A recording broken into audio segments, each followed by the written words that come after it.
So I'm gonna make les patates fondants, which is French for um, melting potatoes or soft potatoes. And the first thing I want to do is peel. I'm using russet potatoes, and you peel a side to make it flat. And then you take a cookie cutter like this. And the thing is, you can't use just any old cookie cutter. You need, made of aluminum that even dough will crush. This is a raw potato. Don't worry about the extra, because that can be made into mashed potatoes, obviously. I don't know why I forgot that. Okay, so then you take off you want it flat on the top and bottom, like that.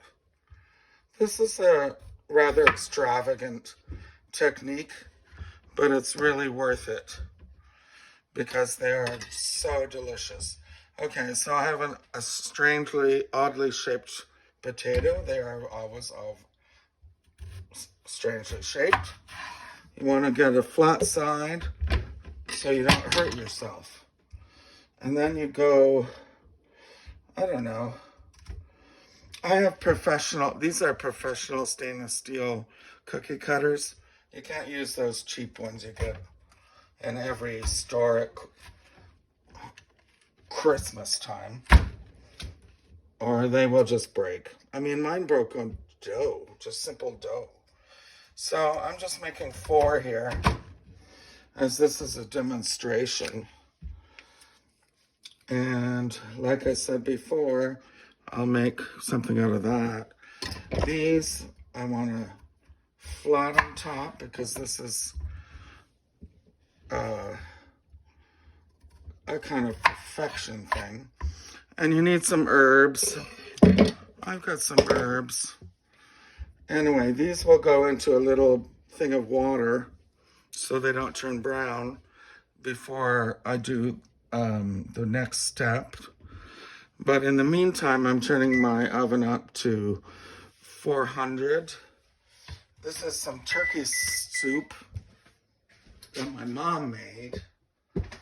Don't know why she used the old pot. I think she's dedicated to those. I have a new pot. Anyway, so I'm just gonna do 4 for demonstration purpose because I don't have anyone to eat them here. And it was also very interesting to know that that actually worked well. Okay, I'll be right back. Okay, so I'm got a couple things going on here. I've got my oven-proof pan, which everyone needs for cooking meat. And I'm gonna turn the heat to medium-high, put in some vegetable oil. I don't like vegetable oil.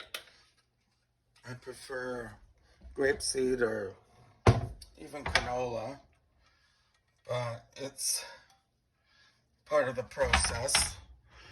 And it's totally, you can use any oil, frankly. Just not olive oil because it will burn. I'm making a compound butter here, and it smells very fragrant. It's chopped rosemary and picked off thyme leaves and 2 small grated cloves of garlic. I'm gonna grate it again, and I'm going to put the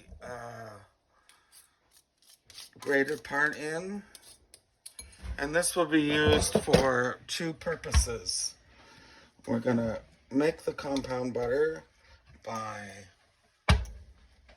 forking it all together, but this is going to be used for the browning of the fondant, and also for the finishing with some finishing salt.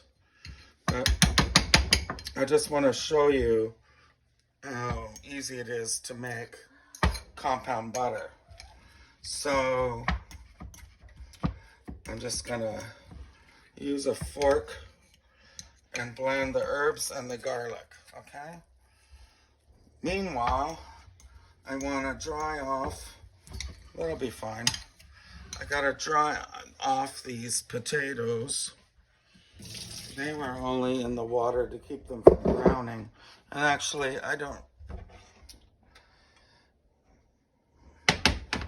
one doesn't actually need to fully dry them. It's just if you need to brown them. Hold on, I need paper towels. And if they're wet, you'll just steam them. So, can you see everything? I don't know. So I'm just gonna dry them off. We're not trying to fry the potato, we just want to brown it on both sides. So we're gonna put it in. Oh, you know what? That's not hot enough, you can tell by the fact there's no sound. Has to make a sound.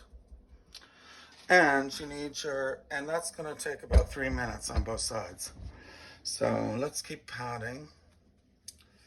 And we can go, if this is gonna take that long, we can go to the next. I can put it on pause and just keep working. Okay. That's what I'm gonna do. Hold on, wait, no. I'm gonna throw a little drop of water in.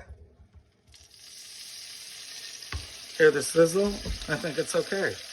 So we're gonna drop them in. And we want a little browning on the top and bottom. And I gotta turn my oven up to 400 because it's only at 350 now. Okay, so they've been, the potatoes have been crisped up on both sides. 3 minutes per side. Gonna add the chicken stock and run away from it. Oh, I forgot. You gotta turn this off first. Take it off the heat for that. Or else you're gonna hurt yourself. And then I'm gonna take half the butter. Ouch. And we're gonna put, well, you know what? I'm not gonna get it on top. I'm gonna try. But remember, we're gonna put the butter back on when they're done because they're gonna roast for 40 minutes because they're hard as rock inside. Right now, they just have a nice crispiness. And seriously, the butter is part of the fondant process. And if I can't get it on, it'll go in. Well, I did it.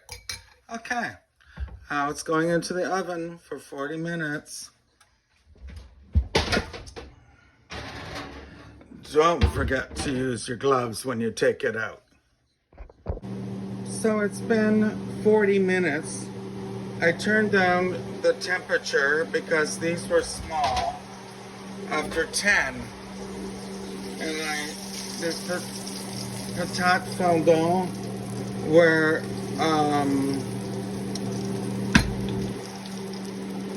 kind of browning too fast at 400. I turned it down to 1500, but it's been, sorry, I've turned it down to 350. And I want to, you can see that they've sucked up all of the chicken stock. I want to put a little bit of butter on top of each one.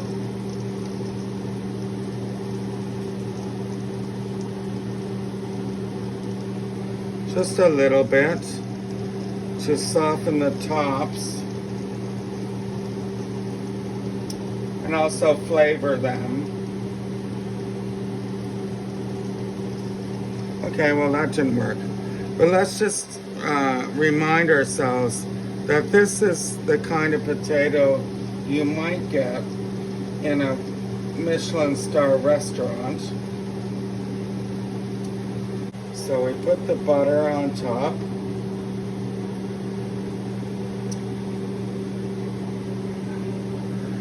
And we plate them. So, okay. Well, you know how it goes. Plate them. Listen, I have this. I thought it would be fun to use the rubber, the silicone tool, when in fact I should have used something else. And you just put a little more time. Can you see it? Hold on. My hand is burning. I burnt my hand. I'm gonna use a little florets of thyme.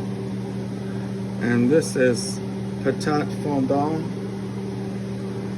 And since you're here, folks, one would wipe off the butter.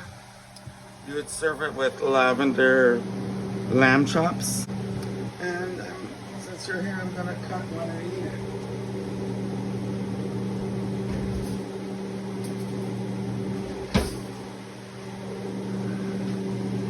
It should be melty.